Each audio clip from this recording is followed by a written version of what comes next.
Aujourd'hui, nous allons réaliser ensemble le sac tendance 2026. Alors voilà le petit tutoriel. Nous allons commencer par les dimensions. Donc ce sac mesure 28 cm sur 15 cm.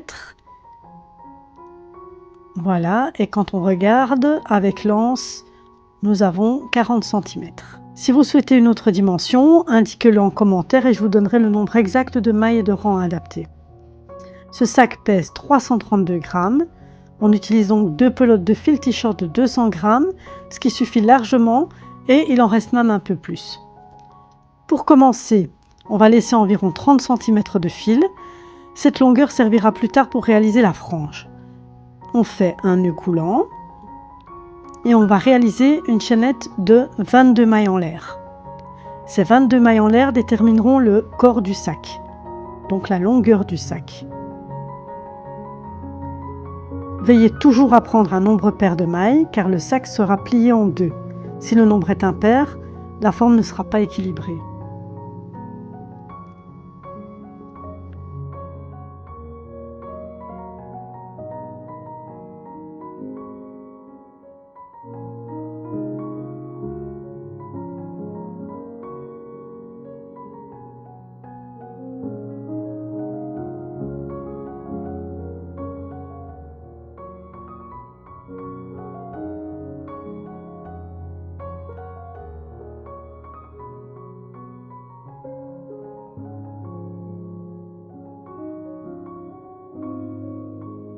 N'oubliez pas de faire la maille en l'air supplémentaire.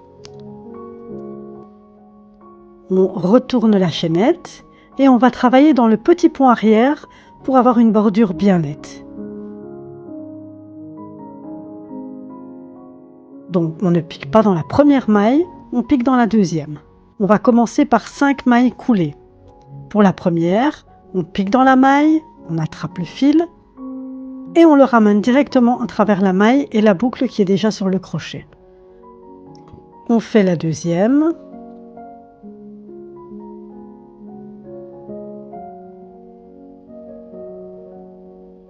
La troisième.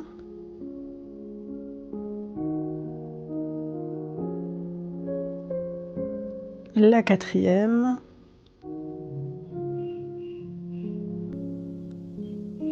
Et la cinquième. Prenez le temps de recompter maintenant, ça évite de se tromper et d'avoir à tout défaire plus tard. Maintenant, on continue avec 12 mailles serrées. On pique, on fait un jeté, on ramène une boucle, puis un jeté et on passe dans les deux boucles. Gardez une tension régulière et comptez bien vos 12 mailles. Si le nombre n'est pas correct ici, la forme du sac sera faussée.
On vérifie le nombre de points et si nécessaire, on complète.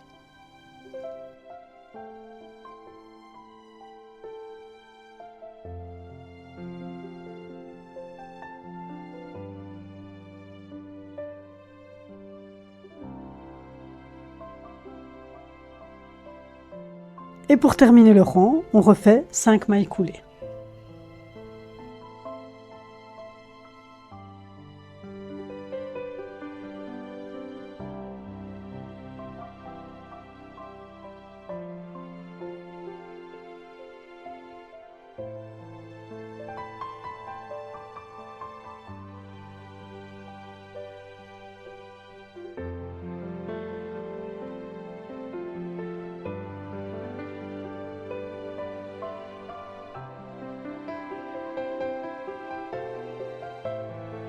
Pour le rang suivant, on fait simplement une maille en l'air pour monter, puis on retourne l'ouvrage.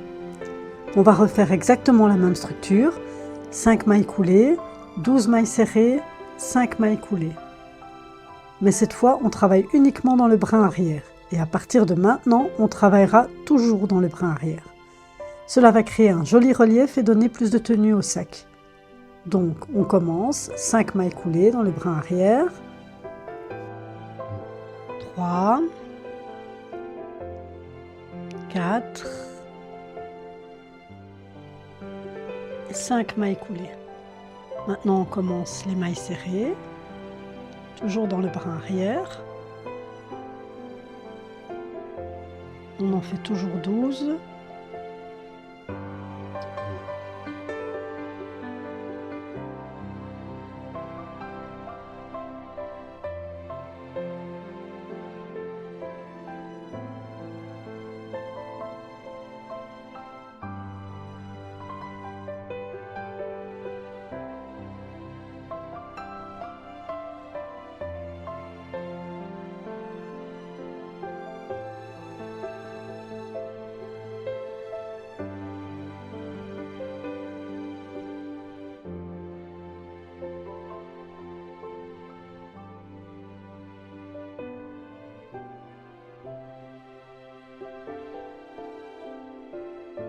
Voilà, et maintenant, on continue avec les 5 mailles coulées, les 5 dernières mailles coulées.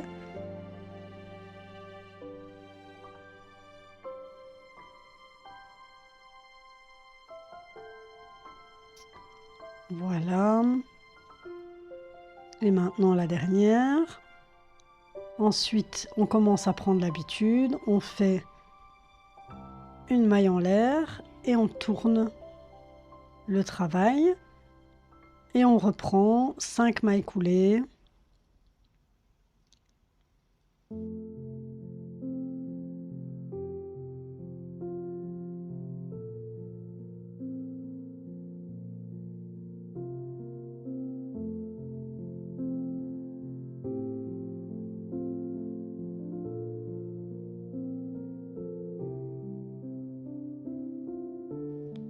Douze mailles serrées, 5 mailles coulées.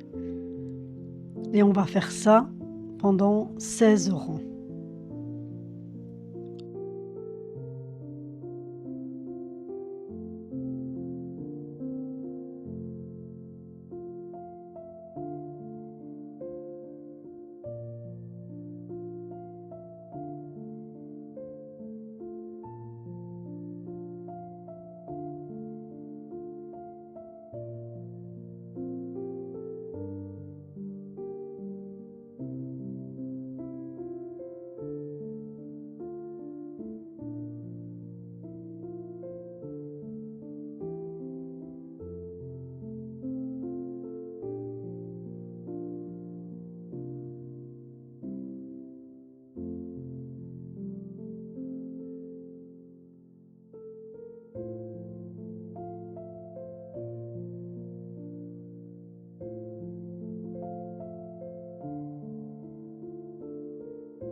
Prenez le temps de recompter régulièrement pour garder une forme bien droite et on se retrouve une fois les 16 rangs terminés.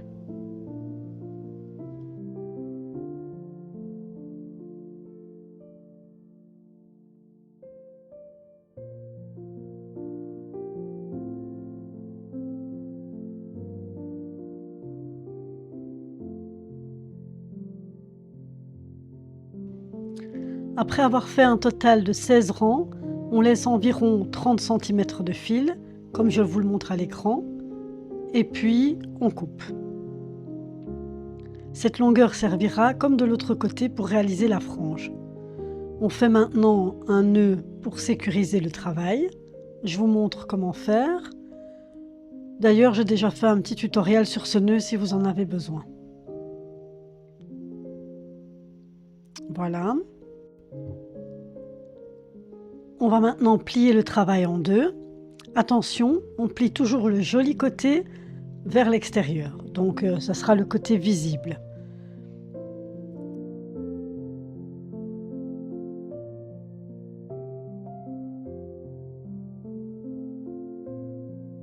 Vérifiez bien que les côtés correspondent parfaitement. On voit bien ici les deux bords. On compte 11 mailles.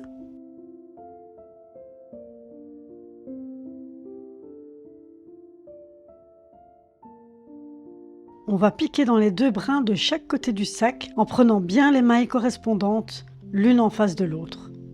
Pour la couture, je vais utiliser un crochet numéro 10. Donc on change de crochet, il est légèrement plus fin, toujours laisser une frange et on va faire un nœud coulant.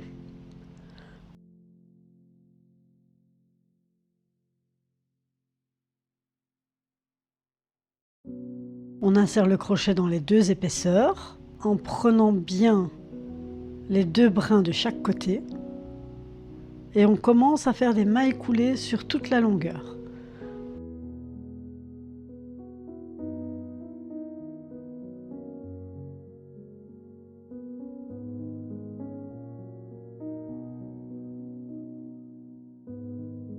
Donc on pique, on attrape le fil et on le passe directement à travers les deux épaisseurs et la boucle sur le crochet.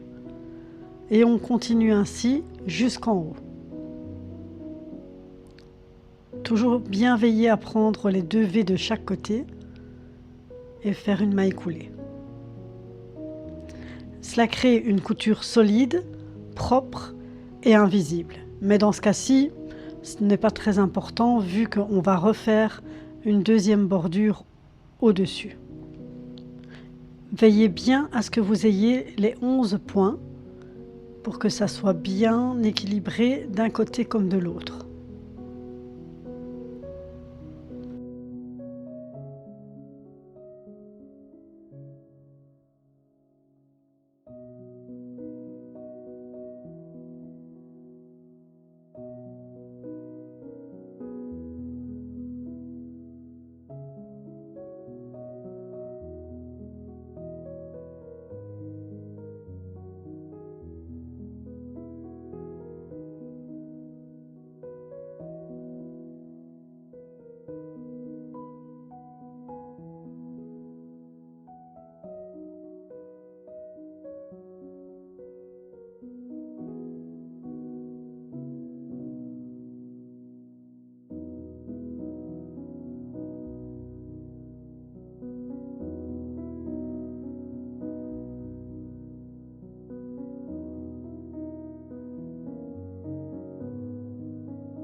Une fois que toutes les mailles du rang sont terminées, on va former l'anse. Donc, je vais faire une maille en l'air. Là, je commence des mailles serrées particulières. Donc, je vais piquer dans la maille précédente. Je vais prendre le fil.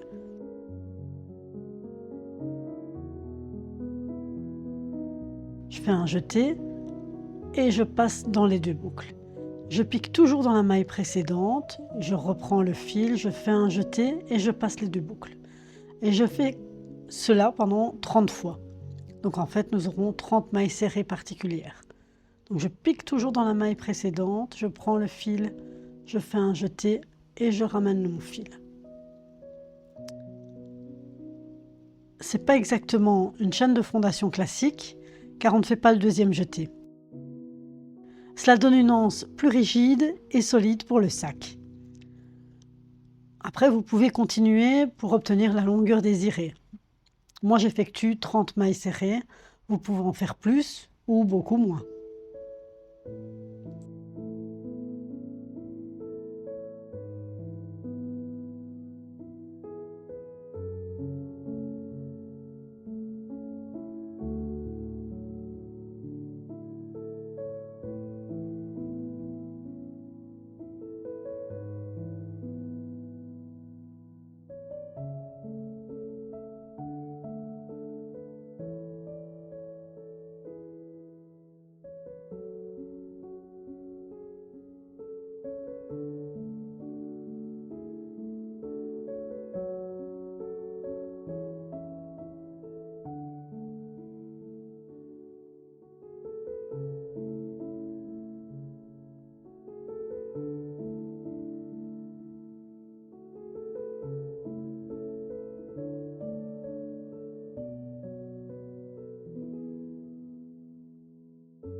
On arrive maintenant de l'autre côté du sac. On fait exactement la même chose que précédemment. Donc on place bien les deux bords maille contre maille en vérifiant que les points sont parfaitement en face pour que le sac reste bien droit.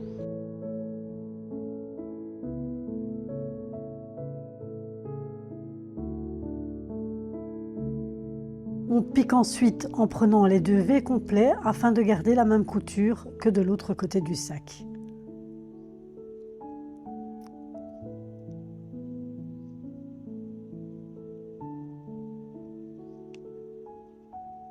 Voilà, on se remet correctement et on fait des mailles coulées tout le long. On vérifiera bien que l'on aura 11 mailles coulées.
Une fois en bas, on laisse encore environ 30 cm de fil, puis on coupe et on fait un nœud pour sécuriser.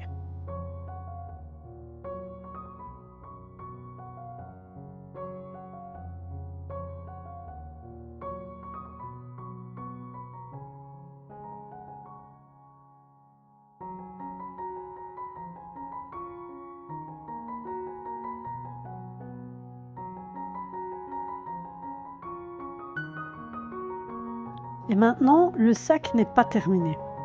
C'est souvent ici que beaucoup de personnes s'arrêtent, mais c'est justement cette étape qui donne tout le style du sac.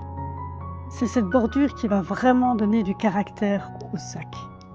On va reprendre du fil, on laisse comme toujours 30 cm pour la frange, et là, je refais un nœud coulant et je vais reprendre les mailles du rang précédent, mais cette fois-ci en piquant légèrement plus loin dans l'ouvrage pour attraper plus de matière et englober complètement la maille.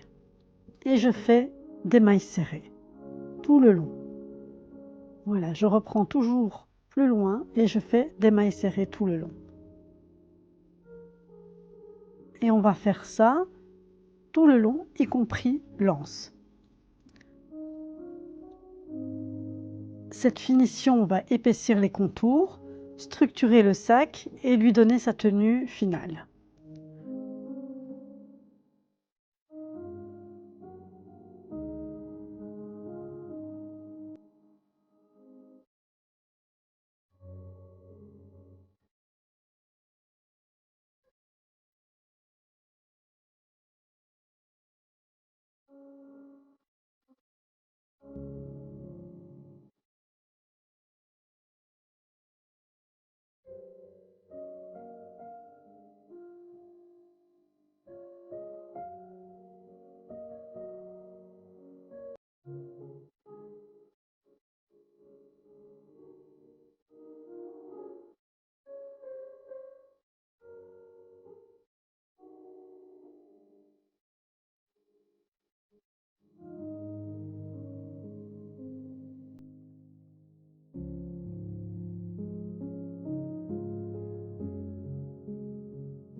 Pour l'anse, on ne compte pas strictement les mailles. On ajuste et on en fait un peu plus afin qu'elle épouse bien le sac et soit confortable à porter.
On continue ainsi jusqu'à revenir au point de départ, puis on coupe le fil en laissant 30 cm pour cette frange, comme d'habitude. Et voilà, on fait le nœud final. Aucun fil à rentrer, les franges font tout le style. Le sac est maintenant terminé. Si vous le faites, envoyez-moi les photos, je les repartagerai.